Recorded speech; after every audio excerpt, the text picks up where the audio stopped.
Еве не повторно во студиото и продолжуваме со неевените содржини. Силувана е 20-годишна девојка во Карбици, јавуваат денеска од штипската полиција. Информацијата ја базираат врз основа на пријавата што ја добиле вчера вечер во 21 часот од таткото на несрекното девојче, за кое тврди дека е со заостанат ментален развој.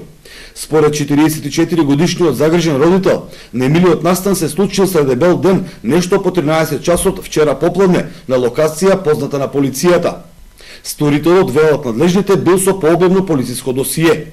Се уште во шок, денеска карминчани не сакаа да го коментираат случајот пред камера. Меѓутоа, едногласни се во оценката дека сторителот на ова гнасно дело заслужува максимална затворска казна. Инаку, ова е прв пат вакво нешто да се случи во оваа, како што тврдат мештаните, мирна општина.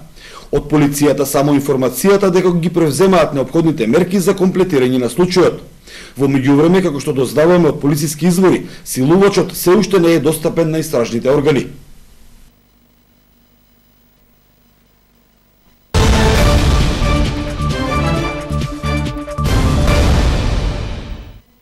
Штип за наредната година бара сметките на граѓаните кон јавното предпријатие ИСАР да бидат намалени за 5%. Предлогот за намалување на цената на водата е доставен до регулаторната комисија, но според градоначалникот ќе се бараат и корекции на законот со кој регулаторна комисија ќе прави корекција на водата за пиење и во останатите општини од земјава. Штипското комунално предпријатие ИСАР е едно од поредките во земјава која од регулаторната комисија бара намалување на цената на водата за 2018 година. Градоначалникот Благој Бочварски вели неспорен е фактот дека во текот на изборната кампања ветел намалување на цената на водата за цели 10%. Ги направивме сите анализи и дојдовме до сознанија, според тие анализи и истражувања, дека за оваа година ние можеме да си дозволиме само 5% да намалиме цената на водата и во наредниот период во наредната година уште 5%, затоа што ни треба да ги намалиме и непродуктивните трошења. Тоа веќе почнахме да го правиме и ќе си дозволиме да побараме од регулаторното тело намалување на цената на водата за 5%. Бочварски забележува дека законот за одредување на цената на водата од страна на регулаторната комисија не е добар. Во текот на наредниот период локалните власти ќе бараат и негова корекција. Они имаат одреден закон по кој што функционираат, одредуваат одреден минимум колку таа може да биде цената на водата. Јас ќе побарам да ни биде дозволено малку послободно да функционираме, да работиме, но сепак мора да има и одреден регулатор кој што ќе регулира цената на водата за да не се доведе во ситуација да крахира одредено предпријатие во некоја општина, каде што можеби ќе се претера со намалување или зголемување на цената на водата, но законот не е добар вака како што е. Јас веќе побарав од премиерот да се разгледа таа состојба, како тоа да се изрегулира и во наредниот период да регулаторното тело функционира, не е потребно, но под други околности со друг закон. За сега регулаторната комисија има првични проценти за покачување на цената на водата во Кочани, Виница и Берово, додека во Пробиштип таму граѓаните ќе пијат поевтина вода. За сега ова не е конечна одлука, но на почетокот на 2018 година ќе се знае кој на истокот ќе плаќа повисоки, а кој помали сметки кон комуналните предпријатија. Имунизацијата на ромското население се уште е најголив проблем со кој што се соочуваат здравствените работници од Штип и регионот. Анализите на патронажните служби покажуваат дека поголем е бројот на децата кои нередовно се вакцинираат, отколку деца кои немаат примено ниту една вакцина. За да се подобри состојбата во решавање на проблемот, треба да се вклучат сите институции, социјалните служби, општината, здравствените медијатори, како и здравствените работници. Расте бројот на вакцинирани деца од ромската етничка заедница.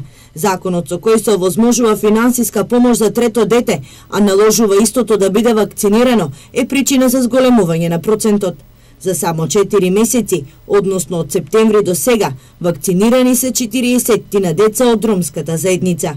Анализите на патронажната служба покажуваат дека поголем е бројот на нередовни вакцинирани отколку деца кои воопшто не примале вакцина.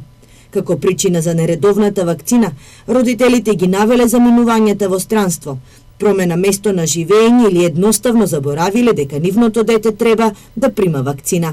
Проблеми имаме и со достава на покани за вакцина, бидејќи знаете дека одреден дел на роми живеат во райони каде што нема куќен број на куќата, живеат во бараки. Тоа се обично пределите на Косовска безбројка, Ваклија безброј, потоа Старо нервно оделение. Тие обично семејства се нередовно вакцинирани. Многу мал број од ромските семејства воопшто не се вакцинирани, што подразбира значи примиле 1 до 2 вакцини во породилиште, а потоа не дошле на вакцинација.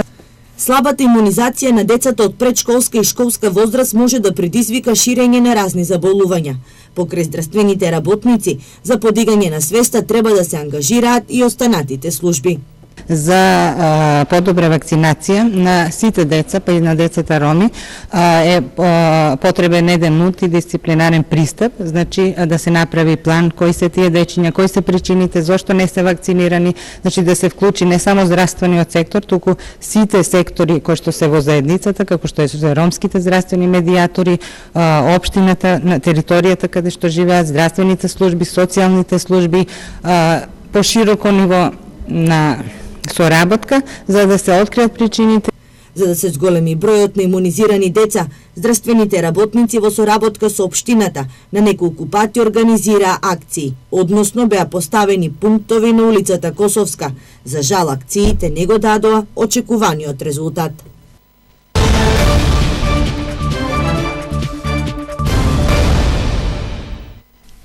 Асоцијацијата на земјоделци со безрезервна поддршка до жителите на југоисточниот регион кои што протестираат против отворање на рудници на нивна територија. Според нив со изградба на рудниците најголем дел од земјоделските површини ќе бидат уништени, а земјоделците ќе немаат ниту за гола екзистенција, што ќе доведе до масовна депопулација на целиот регион. Следува изјавата на председателот на асоцијацијата Ефтим Шаклев. Асоцијацијата на земјоделците безрезервно ги поддржува жителите од источниот дел на Македонија. Моментално од Струмица до Гевгелија нема ниту еден загадувач што би придонел за загадување на земјските производи. Затоа земјоделските производи од овој крај се познати по својот квалитет и се барани низ цела Европа. Со изградување на рудниците во тој крај, најголем дел од земјоделските површини ќе бидат уништени и голем дел од населението што се бави со земјоделие ќе пропадне и ќе нема ни за гола екзистенција. Со некои производи кои успеваат само во тој крај и со кои се гордееме и со кои е вложил голем труд со векови, како на пример маслинката, калинката, смоквата, јапонското јаболко, ќе бидат уништени за неколку години. Затоа министерот за земјоделство, господин Лјупчо Николов, треба да ја употреби сета своја сила, сета своја енергија и знаење, да ја објасни на останатите членови на владата дека Македонија е земјоделска земја, дека еднината е во производството на храна и треба владата да се залага за зголемување на земјоделското производство, за унапредување, модернизирање, осавременување, а не за негово уништување. Ако се донесе погрешна одлука, тогаш нема да биде ништо чудно ако за неколку години југоисточна Македонија да биде иселена.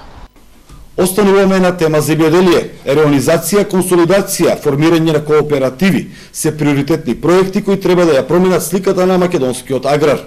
Колку од земјоделците се подготвени да воведат нови практики на производство ако ја имаат поддршката на државата? Следува анализата на колешката Јулија Малинова. Реорганизација, окрупнување на земјоделското земјиште и формирање на задруги. Ова се проектите кои во следниот период треба да дадат позитивна слика за македонскиот аграр. Земјоделските производители ќе мора да се адаптираат на новините и традиционалните практики, да ги заменат со нови доколку сакаат да бидат продуктивни и со своите производи конкурентни на пазарот. Ова веќе го сватија и постарите земјоделци, чии размислувања се движат во насока дека од здружувањето на капиталот или со формирањето на кооперативи може да имаат корист. Може например да се функционира, меѓутоа треба да се направи задруга, ќе треба да се направи консолидација на земјата и приходните, да речеме има 5 хектара или 10 хектара, ама тоа е на 10 места, да се направи консолидација, да биде на едно место неговата површина и во тој случај може да се направи. Вие би се здружили како земјоделеци други, да работите заедно, да пласирате заедно си? Да, ја би се согласил да работам во задруга и тоа се. Окрупнувањето на земјоделските површини и самиот проект за реализација со што одредени региони ќе бидат типувани според карактеристиките како погодни за одгледување на одредени култури се проекти кои имаат поддршката од земјоделците од истокот. Тоа значи крупнување на земјишето од 1 декар на 5 декара да се комплетира. После тоа може да се подобри и самото наводнување.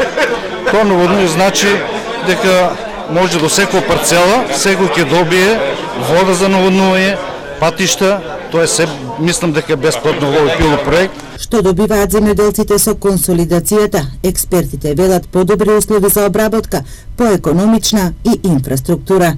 Се зголемуваат и ефикасноста на своето производство, ги поевтинуваат своето производство и она што е најважно, стануваат поконкурентни и на домашниот и во иднина и на еден отворен европски пазар.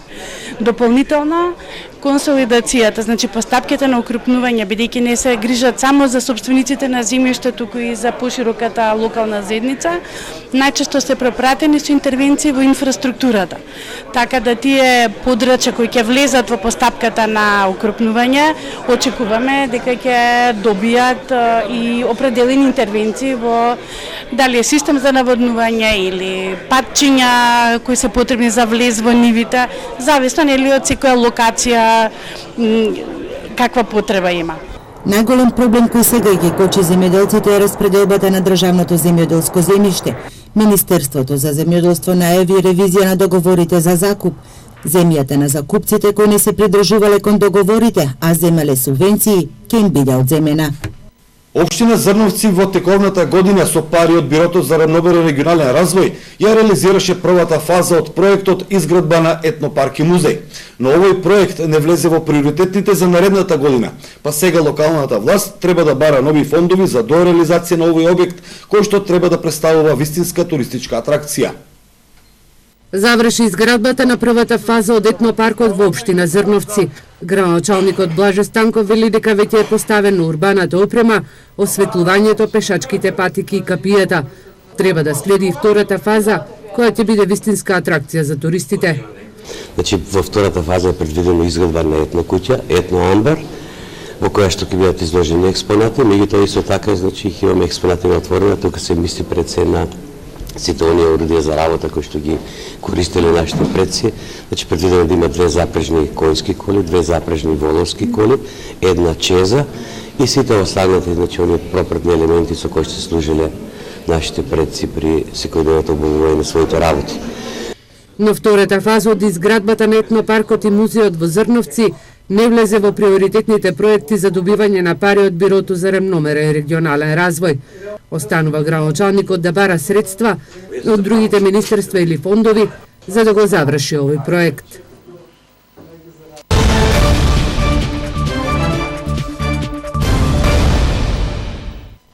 До изградбата на домот за стари лица се уште ја чека судската разречница, но пензионерите се оптимисти. Тие веруваат дека со поддршка на локалната самоуправа проектот целосно ќе се реализира. Следува извештајот на колегата Зоран Зарински. Изградбата на пензионерскиот дом во Штип заглави низ судските лавиринти. Председателот на Сдруженијето на пензионери за Штип и Карбинци Александар Захариев се надева дека судска разврска ќе има и секи биде во интерес за доизградба на домот за пензионери. Од 2015 до денес од инспекцијата имаме забрана на граба. Меѓутоа, ние према извоđačo имаме чак шо више надплатено. За кое? Постоje пријава у јавното обвинителство. Тај дом со капацитет ќе биде од 120 наши пензионери и ќе настојуваме по секоја цена да се изграде. А судската одлука како ќе биде, што ќе биде, тоа е на таа инстанца. Поддршка за доизградба на домот за пензионери во Штип од локалната самоуправа има, но има и предлози од пензионерите. Ако се соберат средства, работите ќе завршат до самото финале. Првиот мој предлог беше, бидејќи ние тренутно средства немаме. Тај капитал ни беше, тај го инвестираме тамо, меѓутоа со забраната средствата ни се умирување. Сега, натамо, мојот предлог беше, ако се најде или да го даеме на фондот под ПИОМ, они да бидат понатаму инвеститори, али ние да бидеме дел од капиталот што сме го уложили. Така да, исклучиво за нашето подручје Штип, да бидат минимум 50 легла, а уколку ние успееме и натаму да довршиме домо, тоа ќе значи 120 наши пензионери. Сега за сега активностите за доизградба на пензионерскиот дом во Штип стојат во место, но од Сдруженијето на пензионери се надеваат дека во блиска иднина повторно ќе почне доизградбата на домот за пензионери во Штип, така што домот ќе добие свој покрив, а ќе се уредува и внатрешноста. Во Штипскиот центар за култура отворена изложбата Дигитална природа, која од македонска страна го организира Организацијата на жени од Штип. Како последна активност ни е завршната изложба на која што се изложени сликите од нашите фотографи кои што беа обучени во рамките на проектот, и денес имаме гости од Бугарија, околу 40 луѓе кои што се тука да посетат нашата изложба, а во рамките на сето тоа значи да ги посетат и нашите природни знаменитости, културни и историски знаменитости во Штип и во околината. Този проект е за природни забележителности од двете страни на региона. Овој проект е за природните убавини во двата региони на Македонија и Бугарија. Истата изложба имавме во Бугарија. Тука е изложба на дигитална природа, а во Кюстендил се нарекуваше фестивал на дигиталната природа.